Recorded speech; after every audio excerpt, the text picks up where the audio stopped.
嗨，大家好。现在呢，我在大学城南地铁站，刚刚出来了。今天我是想兑现一下我以前曾经有过的承诺，怎么说呢？到大学城啊，围着外环路骑行一圈。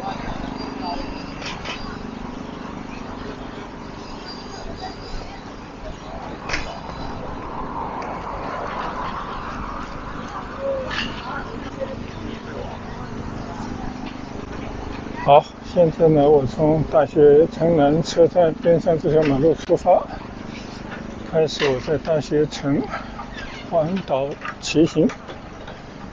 但是这里到底要怎么走呢？我也没搞明白啊。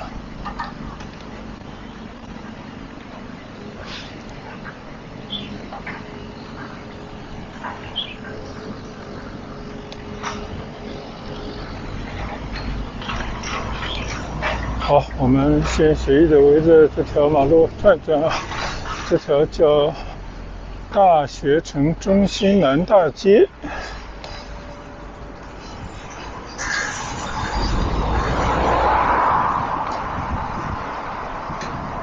大学城我来骑过好多回了啊，就每次呢都想完成一次环岛骑行，但种种原因吧，一直没有得以实现啊。所以今天呢，趁着有时间，我再次来尝试一下，看看能不能完成我自己想要的环岛的骑行。但我现在老实讲还没搞清楚方向啊。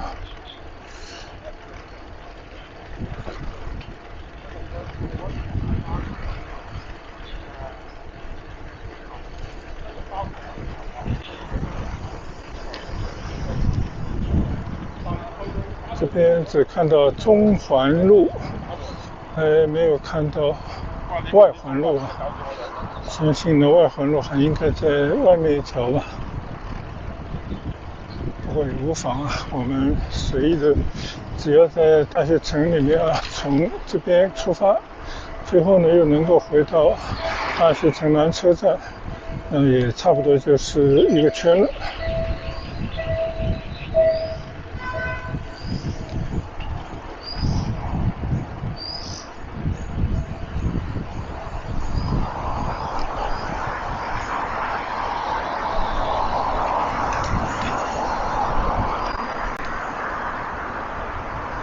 好，方向应该没有错了啊！一直往前走呢，就是外环了。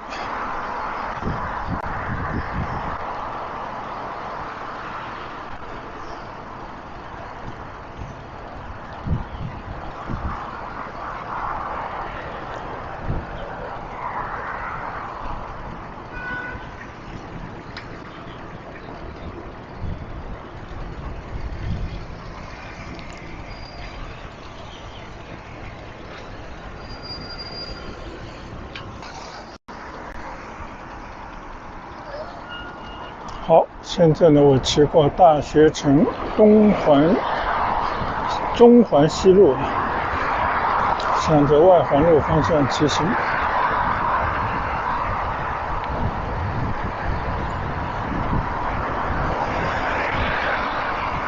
今天在出门前呢，也查阅了一下啊，这个大学城围着这个岛骑行一圈的话，到底有多少路？结果查到的数据呢，也是不太一样，但是大概会集中在16、17公里上下。那我们就以这么一个距离作为我们今天要骑行的一个锻炼的路程吧。那我们就看看能不能骑下来。今天呢，反正我也装了我的码表啊，就最终呢还是通过码表可以准确的知道自己到底骑行了多少公里。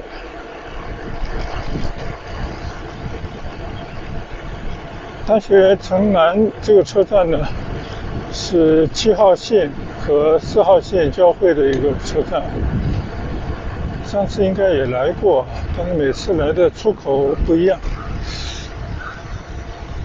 那这个7号线呢，我是从市广路站坐20号线啊，一个站到了南站以后换乘的7号线，大概坐了7、8个站呢，就到了大学城南。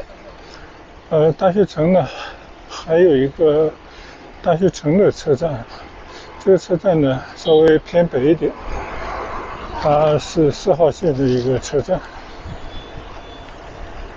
但是我今天呢，就是希望从大学城南出发，最终呢，环岛骑行以后，还是要回到大学城南，再搭地铁回去啊，就大概是这样的一个打算。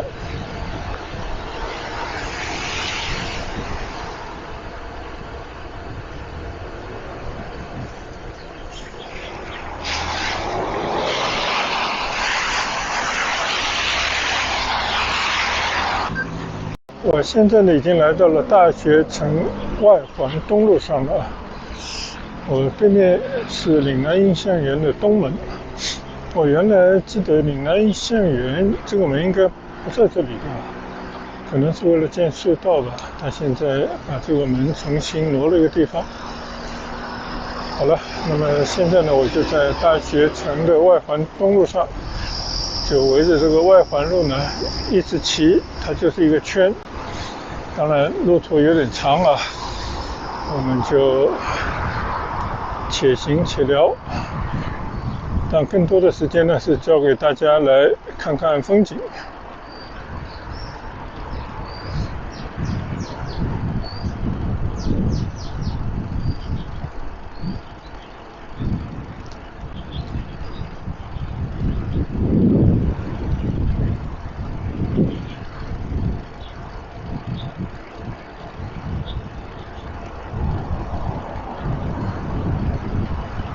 这附近呢应该有一个金光隧道，就其实也开通了没多久。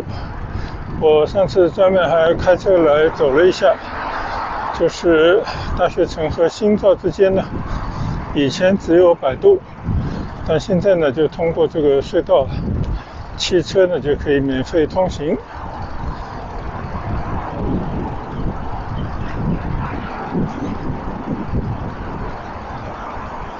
我现在骑行在行车道上，但其实这个里面应该还有一条骑行道，好像是新建的。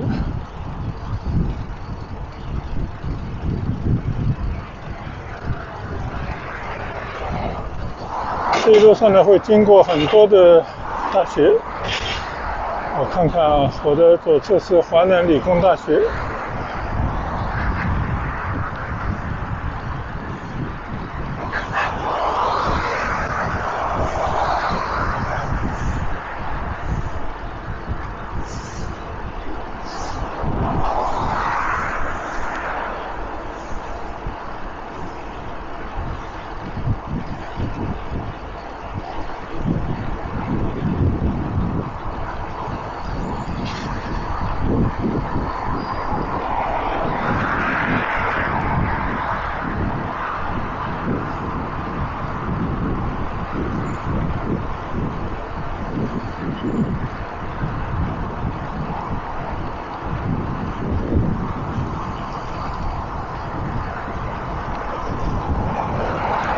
这里还有一些村庄被保留了下来。我的左侧马路对面呢就是一个村庄，叫10岁。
上了一个大坡啊，现在呢有一段下坡道了。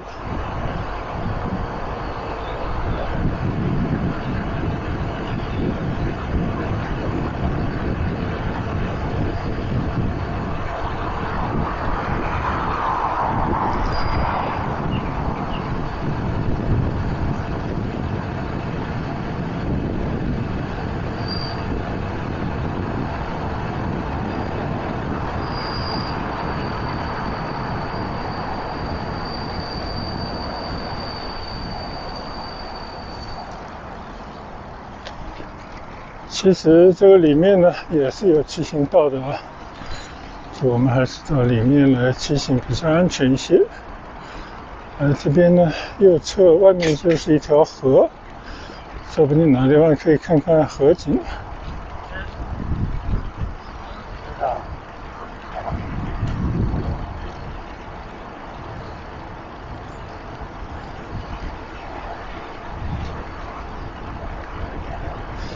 马路的左侧呢就是广东药科大学。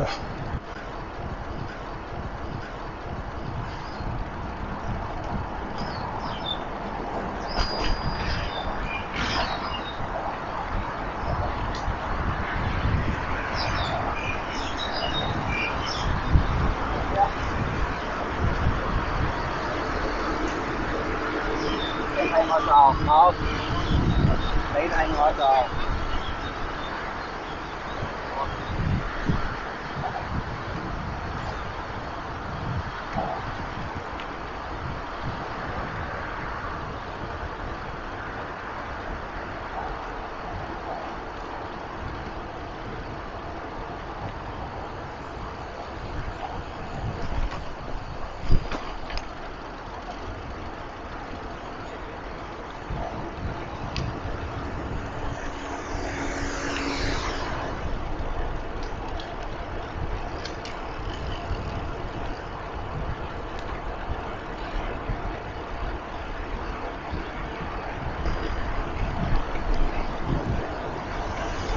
我的右侧上方的那条高架呢是新化快速路，就一直连通到黄埔那边。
大学城呢，就是在这岛上啊，叫小古威岛。之前我拍过一些视频，介绍过大学城的由来。今天呢就不说废话啊，专心骑行，享受骑行，同时呢也给大家展示更多的大学城这条环岛路上的风景。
马路的左侧是广州中药大学，和刚刚那个广东药科大学是并排的。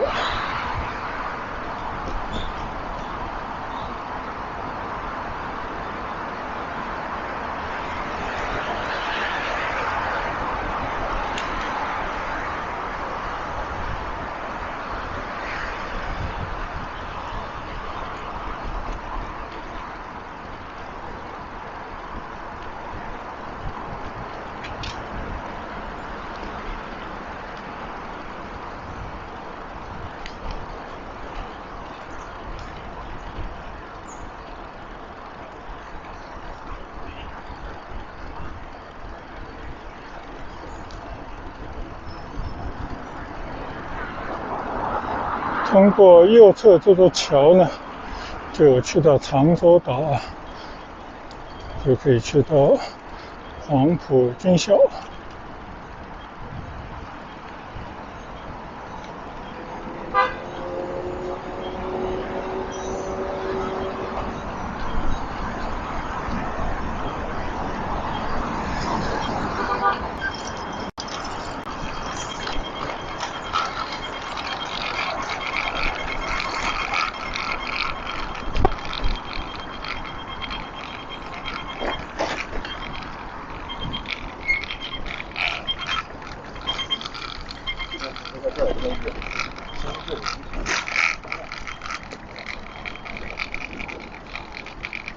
虽然这条骑行道啊，走在里面也够宽敞啊，但是呢，好像有点破破烂烂，高低起伏的，其实骑起来并不是很舒服。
马路的左侧里面的一个大学，应该是广州外贸大学吧，但我没有看清楚牌子啊。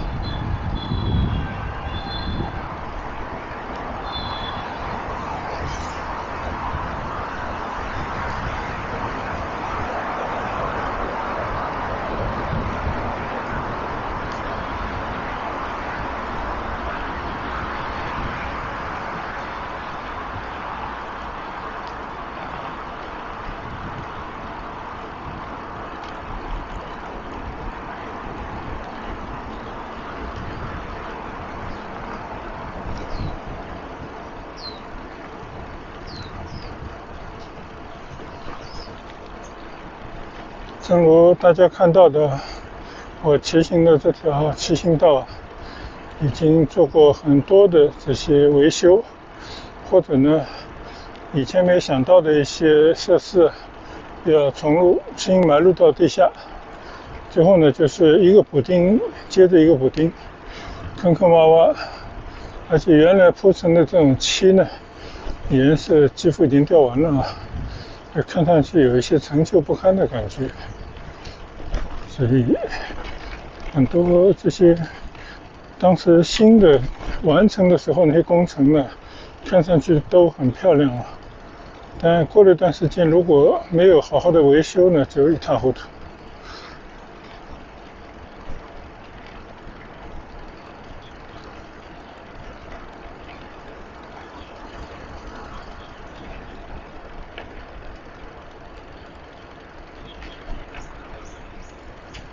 右侧是北港湿地公园啊。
北港南约码头右侧里面有一个码头。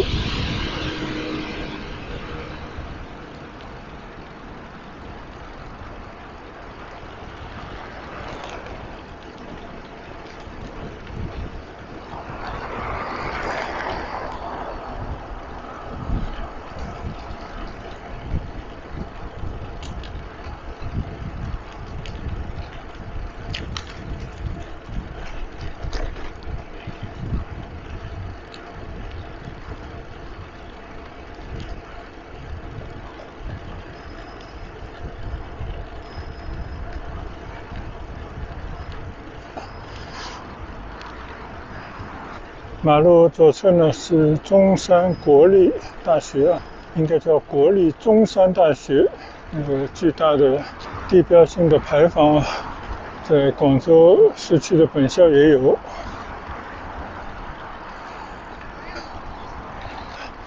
而我的右侧，就这条江的那边呢是生物岛，那个应该是生物岛里头的一个酒店啊。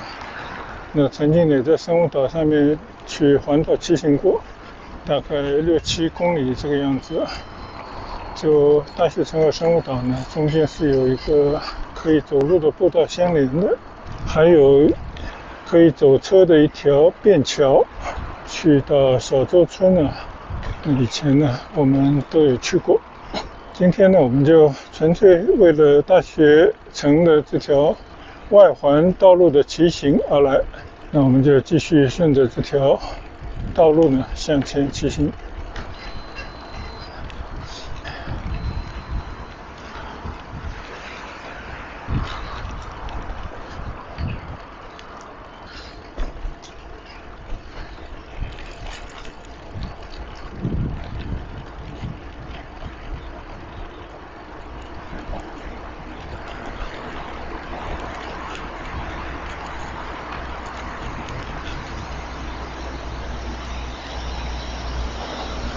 这边有个叫南部码头的地方，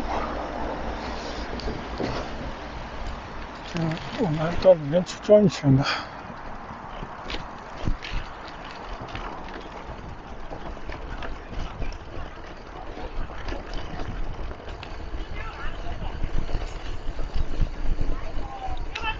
像是一片休闲的区域啊。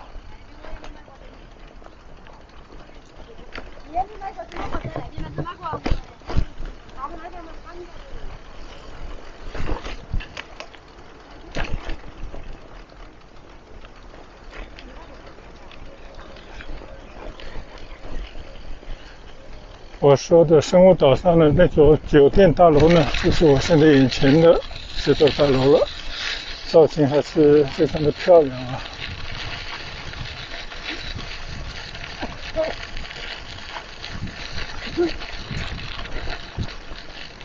这叫龙阳码头。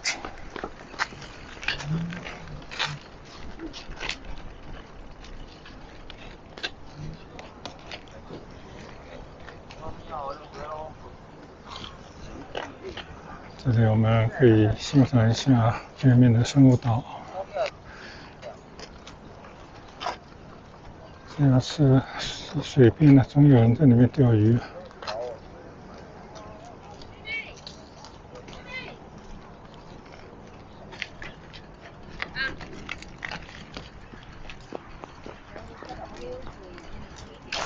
看看右前方啊，这个水的那一侧，非常漂亮、魔幻的那种生物科技这些企业的大楼，做的还是很美的啊。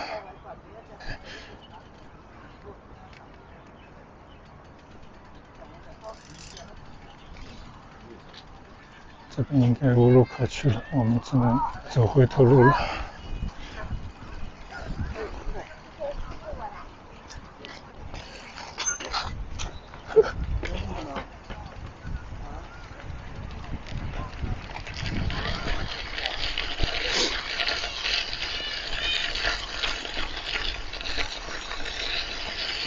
看到了一片河景和生物岛的那些建筑群啊，就特地拐到了河边一个小插曲啊，我们继续回到大路上去骑行。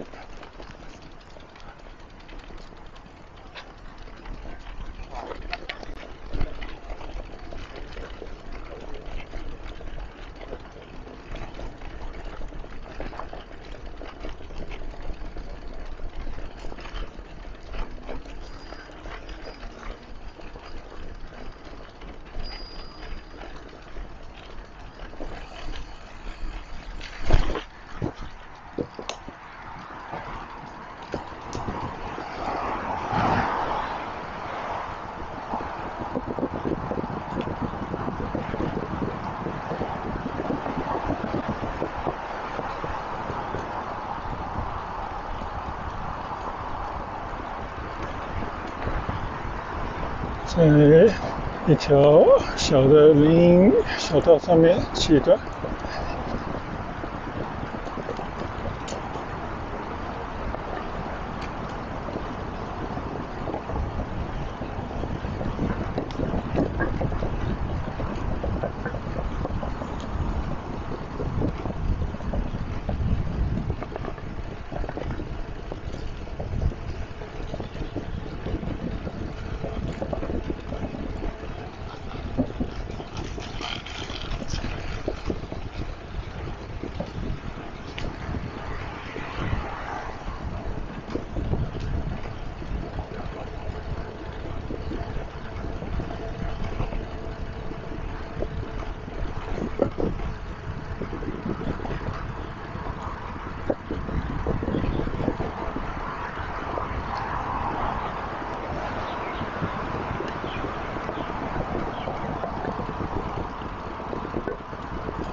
大学城呢，这是一个岛。现在呢，我是在它的外围外环路上骑行啊。这个外环路呢，主要就是车辆的通道。当然，边上呢，它就是有水的部分，建成了很多公园，还有这湿地，要不呢就是原始的状态。但是这边呢，没有什么商业。商业呢都在中环啊、内环里面还有2条道路，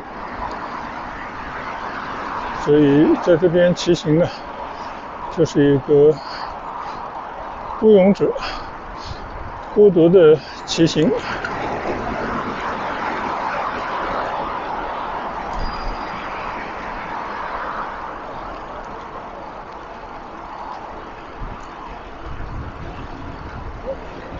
刚刚呢，我看到有一个标记，左侧某个地方进去呢，可以走关州隧道，也就是大学城和生物岛之间相连的一个隧道。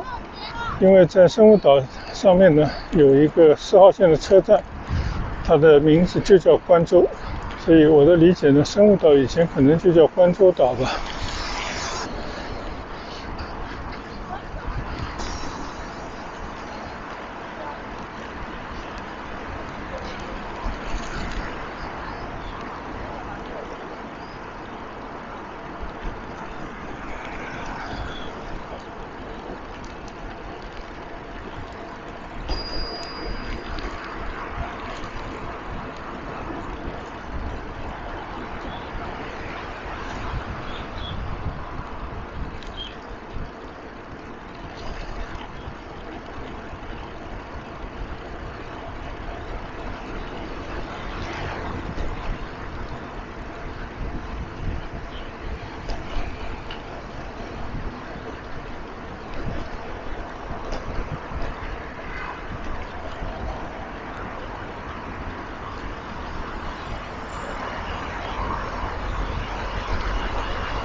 马路的左侧呢是星海音乐学院。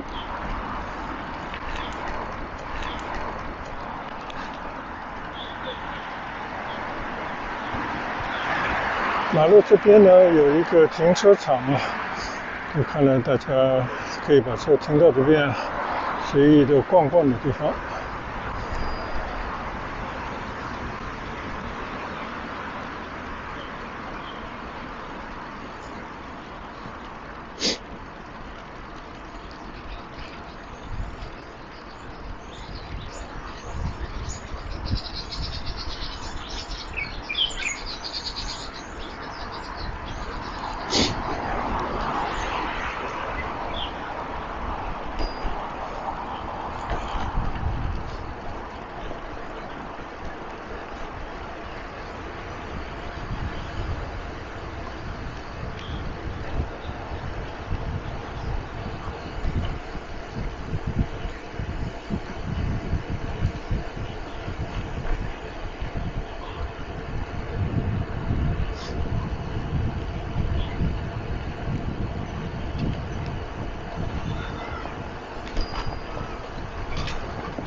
左侧呢是华南师范大学。在这个大学城这个小鬼岛上呢，一共就有10所大学。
我看左侧呢，应该已经是一个商业中心了，有很多商店和服务性的设施。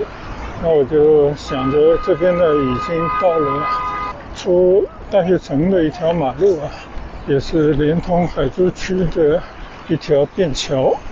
到了那边呢，还有一条便道啊，可以去到生物岛上。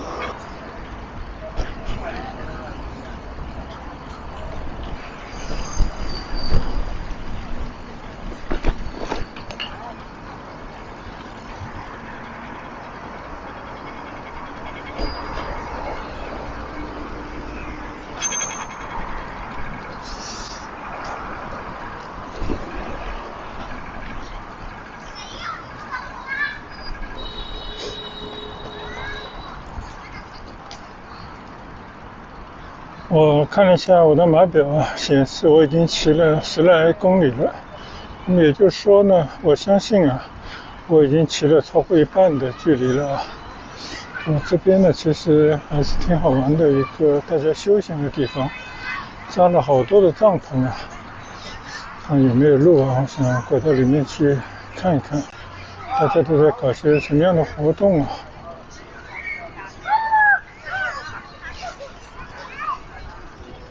看来这是一片受大家欢迎的地方。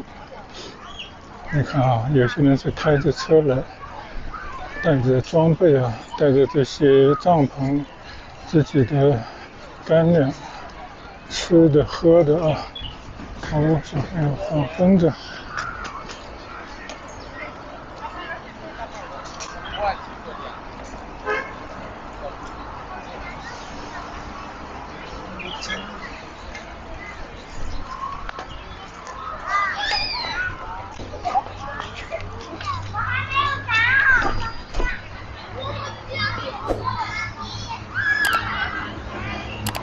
有人要换无人机了，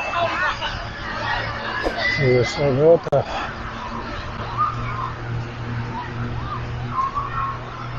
这里面呢就有点像一个公园的样子啊。这一路过去，你看，大家都在这边休闲。怎么会那么热闹呢？居然还搭了很多吊床呢，哈哈。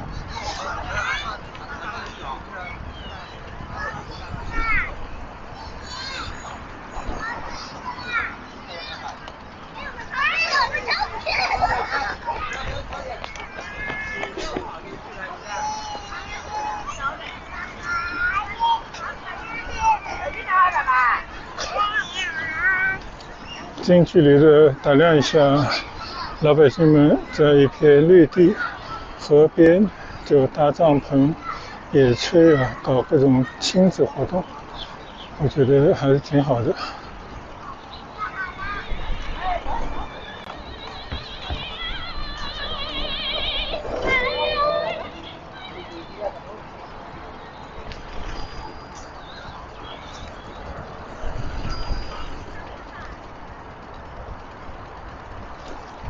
好，我还是回到骑行道上的骑行。这边的骑行道比刚刚我经过的稍微要好一些啊。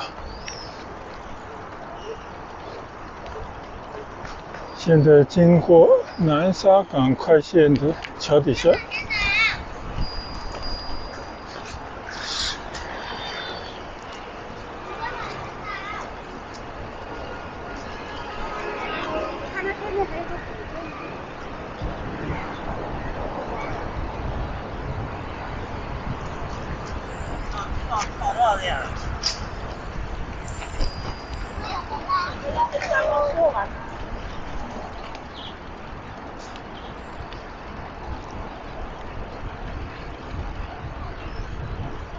像这段路呢，以前也都是来骑行过的啊。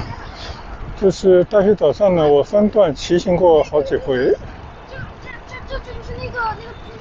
我觉得前方应该就是那个大学城这座岛的岛尖了。就那边呢有广东科学馆。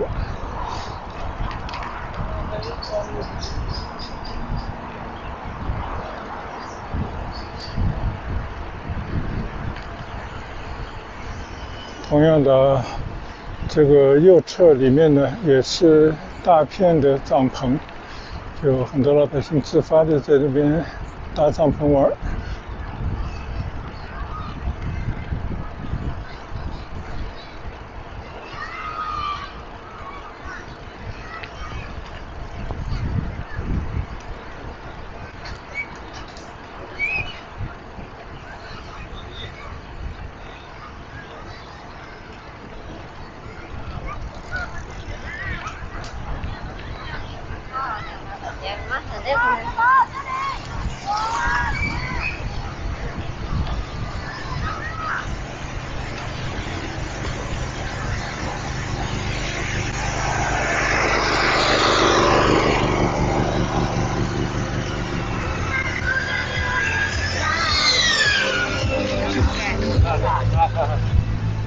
有些人也抓住机会到这边来做生意啊，提供一些吃的喝的。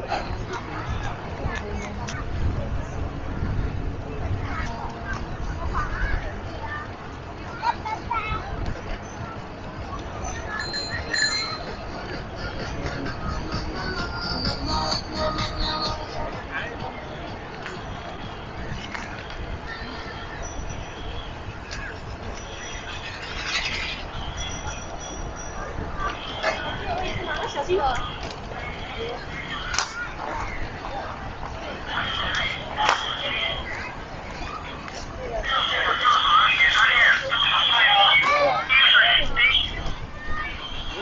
这里边呢是有一条骑行道的啊，可以在里面来转转。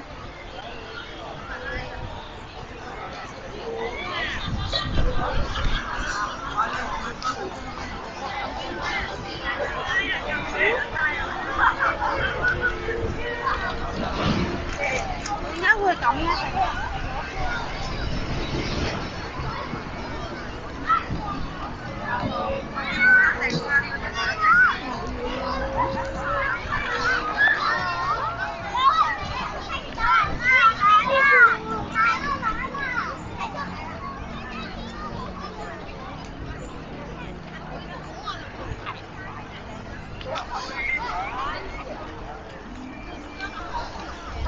这就让我想起了前段时间去多伦多啊，在他那个多伦多小岛上啊，正好是中国的端午节，也是搞活动啊，大家在草坪上有很多帐篷，但是呢，远远没有这边的人那么多呀。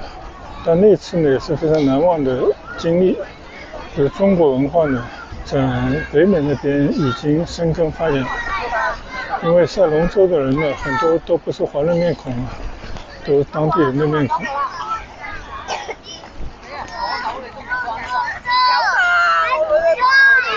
部車尾堆滿咗。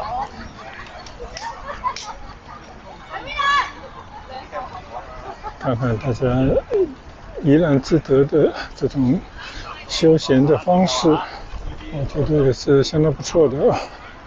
毕竟这样的休闲也不用花什么钱呢，经济实惠。而且也很独特。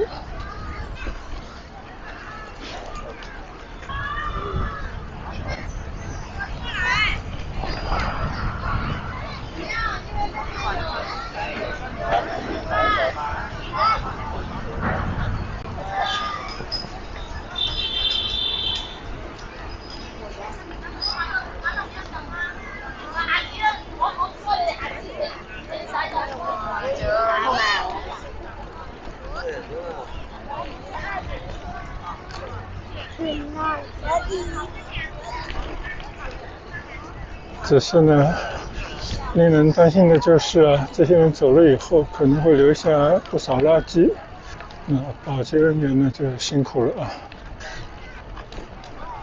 哦，这边修路到此为止了。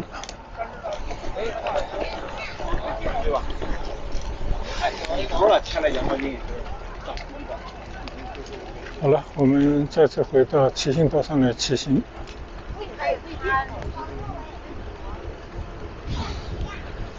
看来大学城这个岛上呢，还是有很多有趣的地方啊，但是没有办法一一去拜访了，所以我们还是沿着这条外环大道上啊，围着这个岛呢骑一个圈。现在呢已经骑了12公里了，当然我不知道还有多久，应该呢已经超过一半以上了。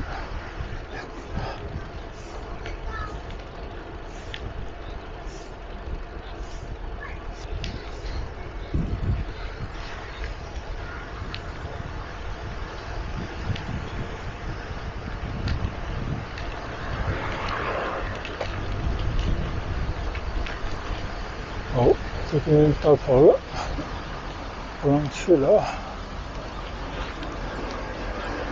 我记得很久以前我来这边就是在施工，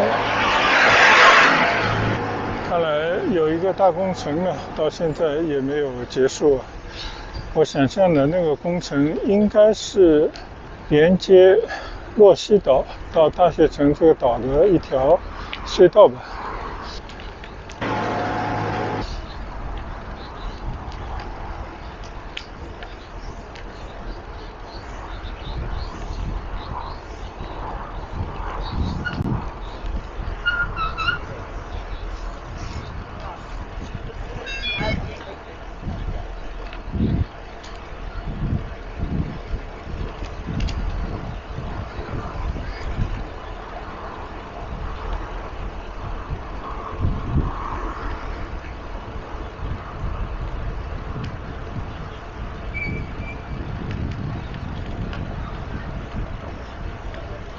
北方呢早就入冬了，而且呢东北那边啊都已经是冰天雪地了，非常的寒冷了。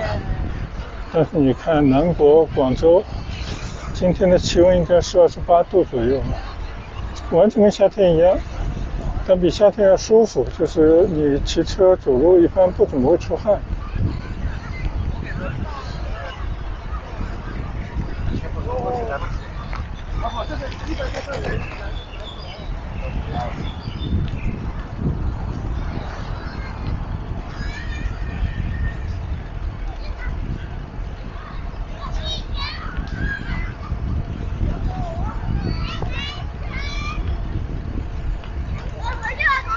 小朋友们拿着大风筝啊，能飞上天吗？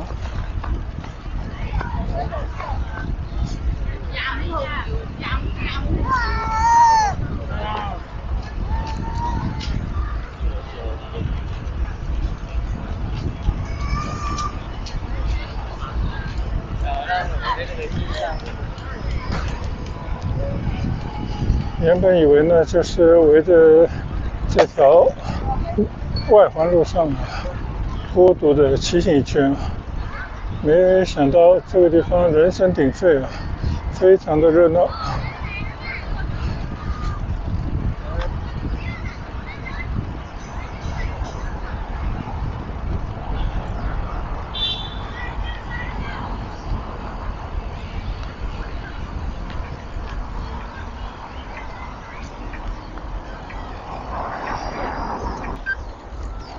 现在呢，我骑过科普路啊，我的右侧呢是广东科学中心，这条马路的对面呢就是广州大学的校园。现在呢，我又回到了大学城环城西路上，我们继续沿着这条环城路啊向前骑行。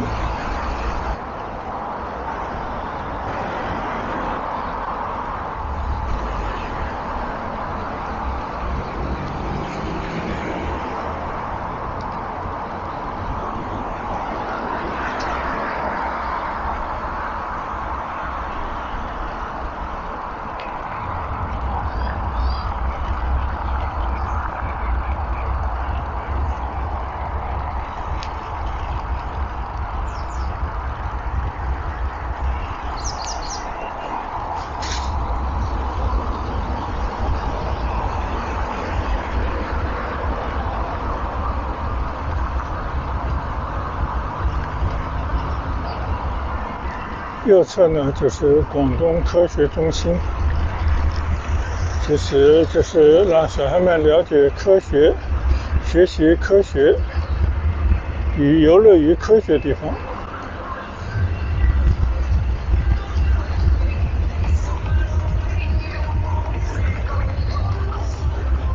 但我现在看到的呢是广汽在做广告宣传啊，声音搞那么大，喧宾夺主。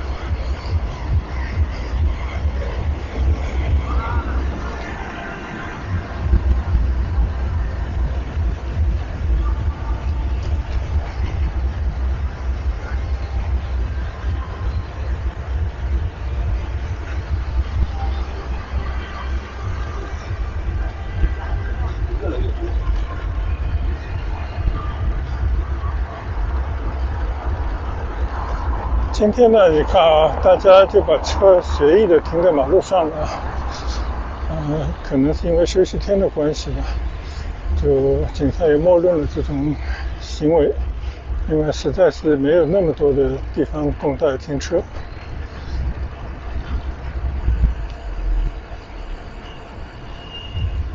这边呢，貌似又有了一个大家搭帐篷的地方。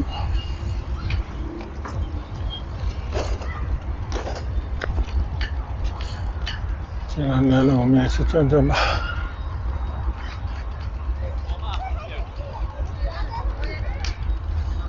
现在呢，明显的已经来到了这个岛的南侧了。对面呢，应该就是番禺的地盘。当然，大学城本身也是番禺啊。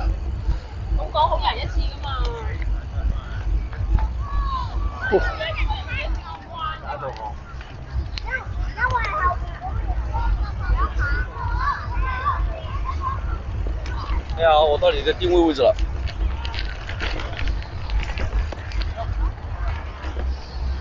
这边呢，同样啊，也是有很多的帐篷。这个马路呢，已经是一塌糊涂了。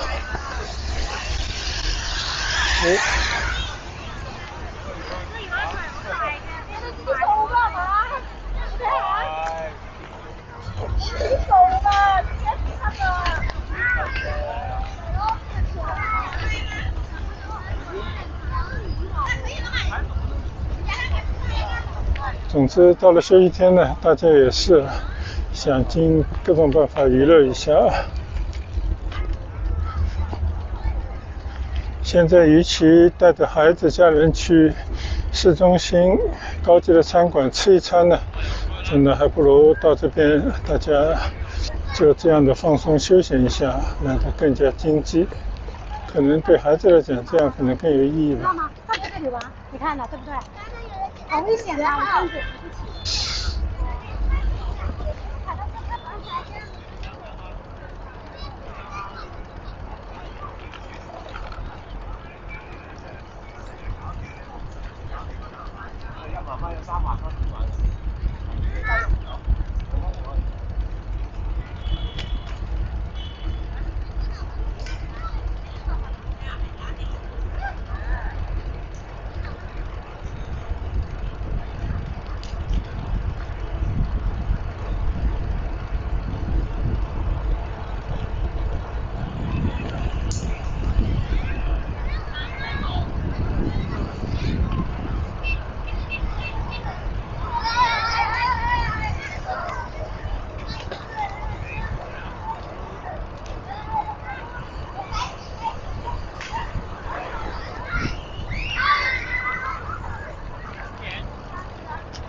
好，那个转弯的。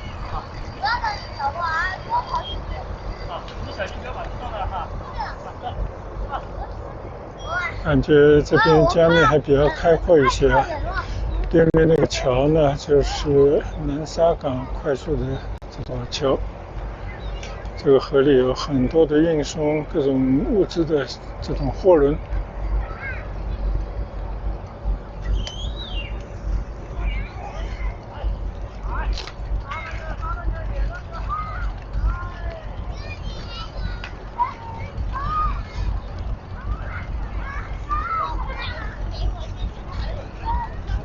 很多人放风筝啊，确实是一个放风筝的好天气。小心小心后面。那个爸爸，我们呢？我重新来换个位置，爸爸。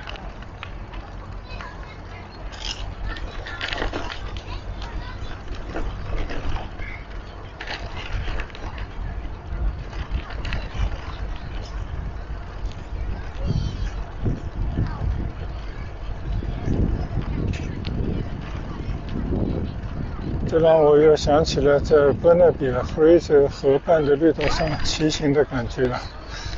当然那边没什么人，自然环境呢可能更好一些，但是呢，外面的这条江啊，就是更宽啊。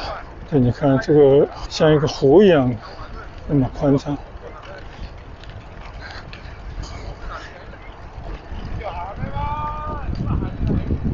还有一个呢，就是这边的人很多，可以说人气很旺啊。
今天很意外啊，就见识了在大学城里面，在外环路的外侧，就有大片的绿地上啊，有那么多的老百姓到这边来安营扎寨啊。包田的甘蔗，方沾坠桥泡号，而且也催生了一些地产经济啊。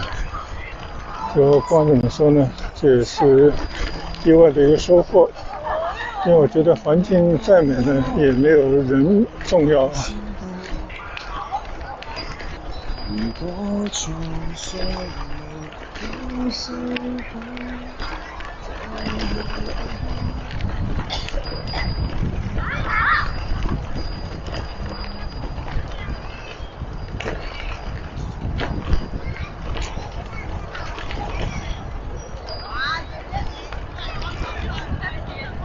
哎呀，舒淇姐不行了。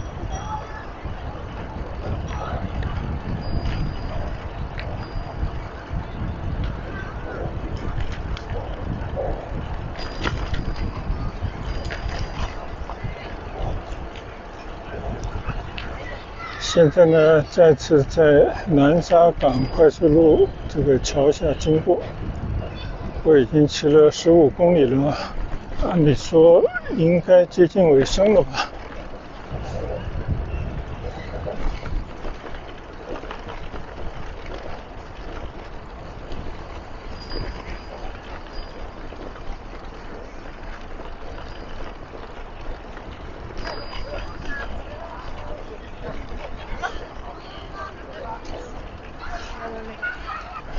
还有很多人带着狗狗一起出门。在这前面。你要去薅它是薅不到的。对，它。我的左侧呢就是美院啊，所以这块地方呢就有很多美院的师生们创作的雕塑。你看啊，这个右侧有很多稀奇古怪的创新的雕塑。很便宜的。你看，这个应该是弹钢琴吧。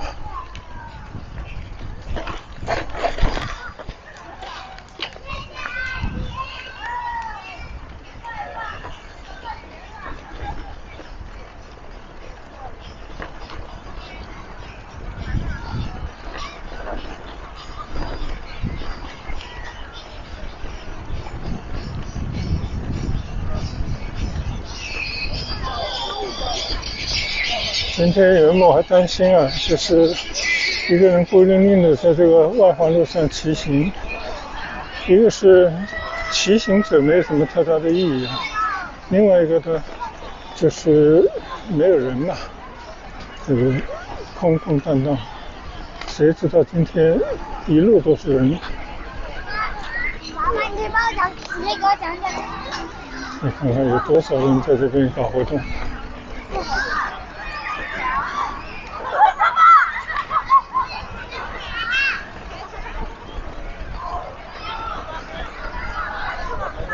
就这种活动，如果仅限于周末的话，我觉得应该鼓励啊。毕竟大家都工作了1个礼拜了，就是需要有这种方式来释放一下。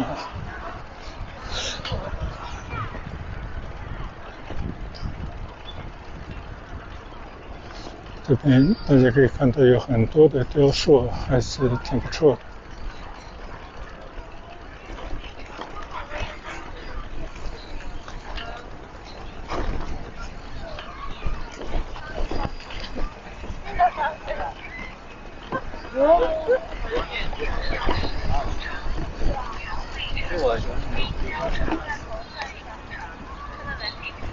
那个桥啊，你对面不是有桥吗？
听到唱歌的声音了，应该当地人唱的乐曲吧。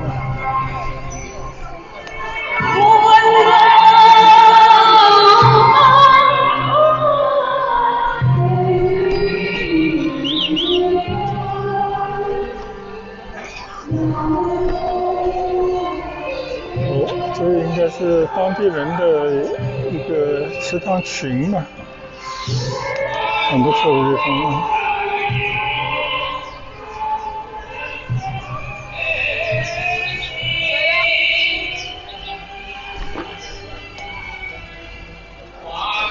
这应该是当地人的一个聚集地了。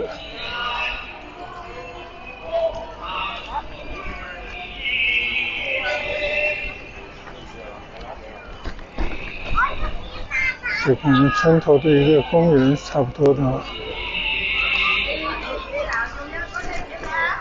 可以看到这边保留着很多古色古香的房子，应该是他们一个池塘群吧。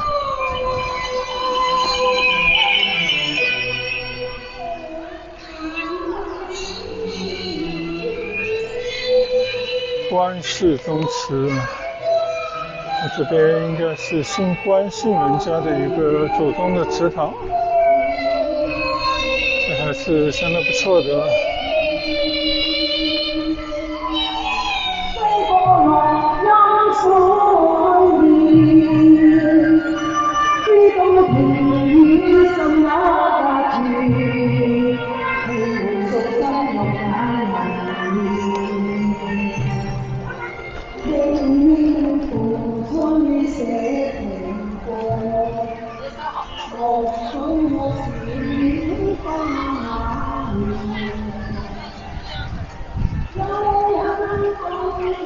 看来当地人啊，跟这些外面来休闲人，形式上面、玩法上面是不太一样的。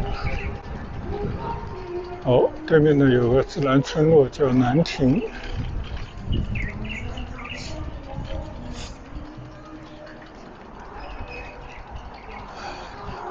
然后我们就不到村里去了。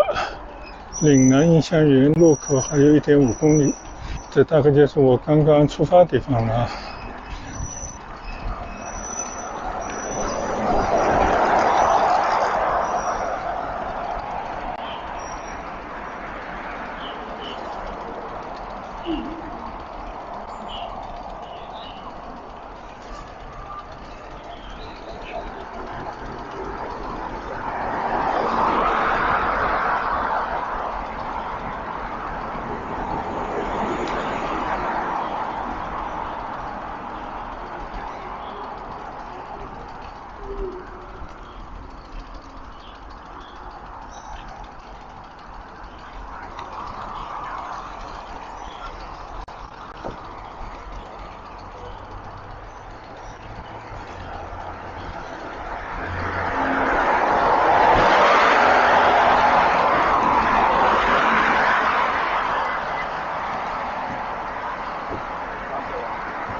这边有一个公交站。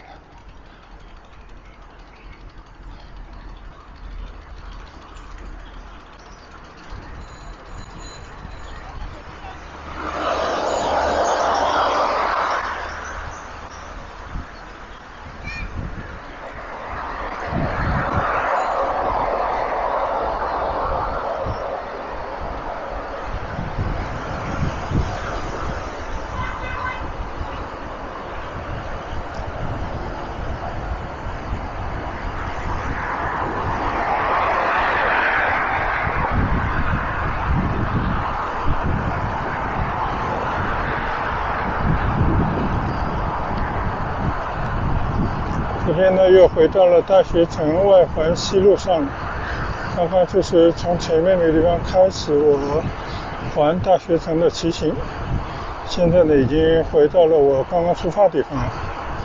看了一下码表，差不多就17公里，所以还是很好的一段骑行道。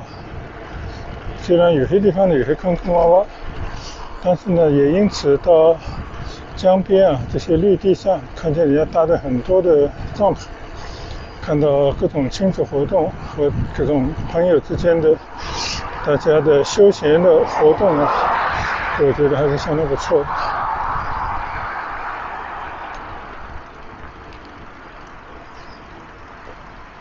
这边呢也有一个公交站场。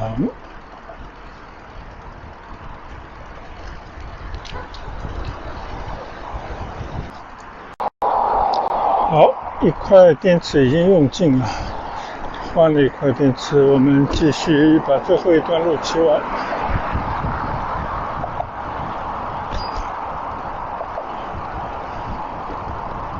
今天真的天气帮忙啊，再加上呢这个路程也没有我想象那么远，不到20公里的路程啊，我觉得在这样的一个好天气，这样的骑行还是非常的愉快。右侧是广东工业大学。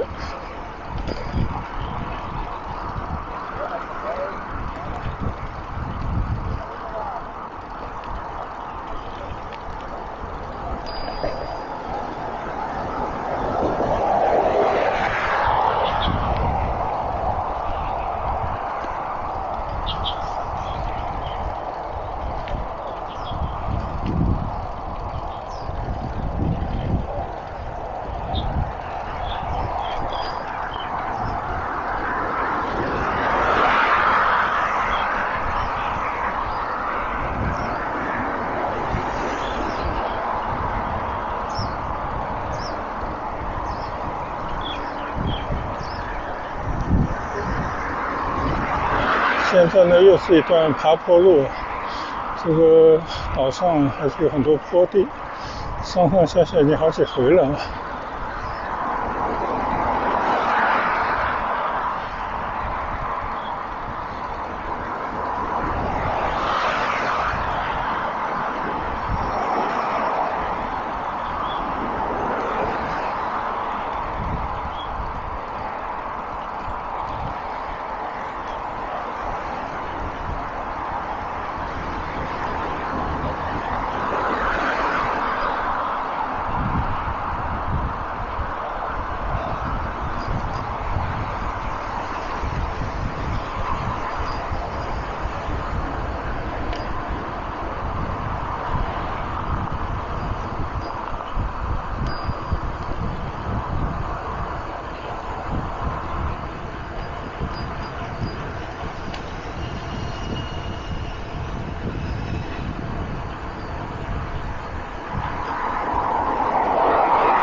前面的交通灯呢，就是我刚刚从大学城南站啊就转过来的这个地方。那我现在呢也是要左转回去才行了。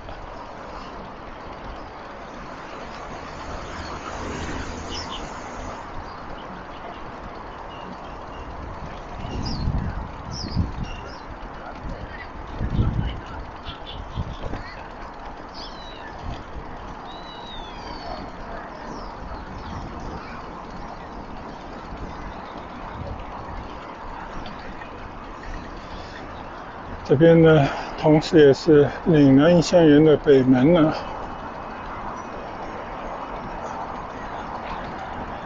这里就是北门了。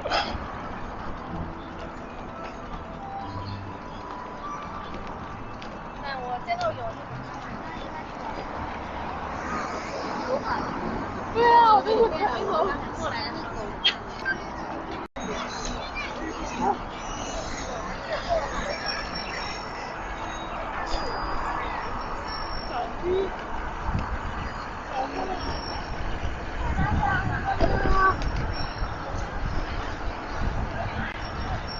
现在我回到了大学城广东一路啊，就是广东工业大学边上这条路。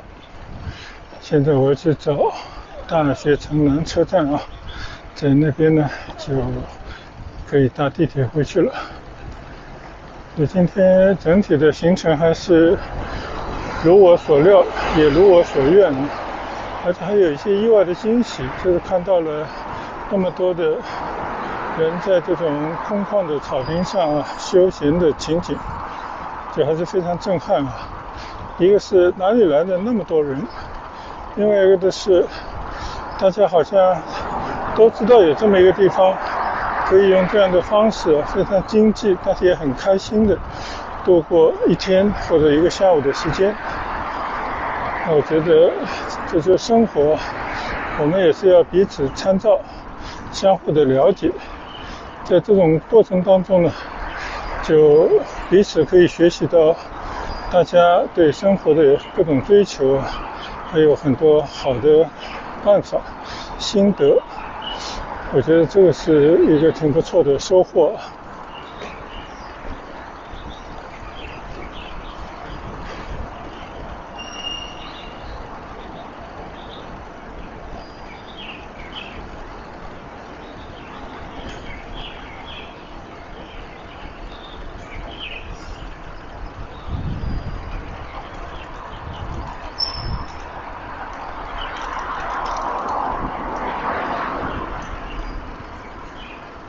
整个大学城这座岛上呢，住宅是不多的，但是我的右侧这片呢，就开发了一些住宅区。我相信一个是满足教职员工跟这个大学相关的一些人的需要，同时呢，也有一部分家长可能希望能够买一个房子，让小孩呢在这边就近的读书，能有更好的环境我觉得大概就这两种吧。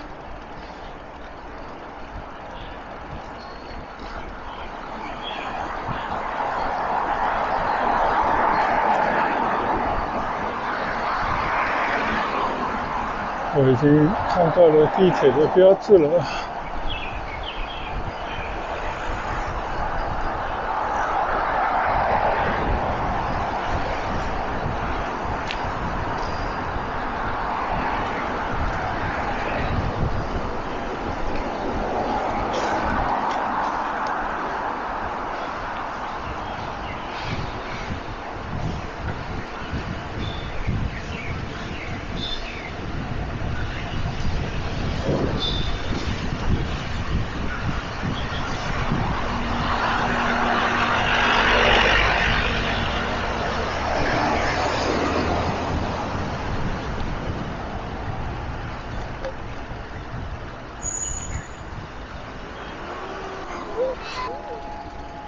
这边呢应该有好多个路口，我随便去找一个大学城南的路口呢，就可以去搭地铁了。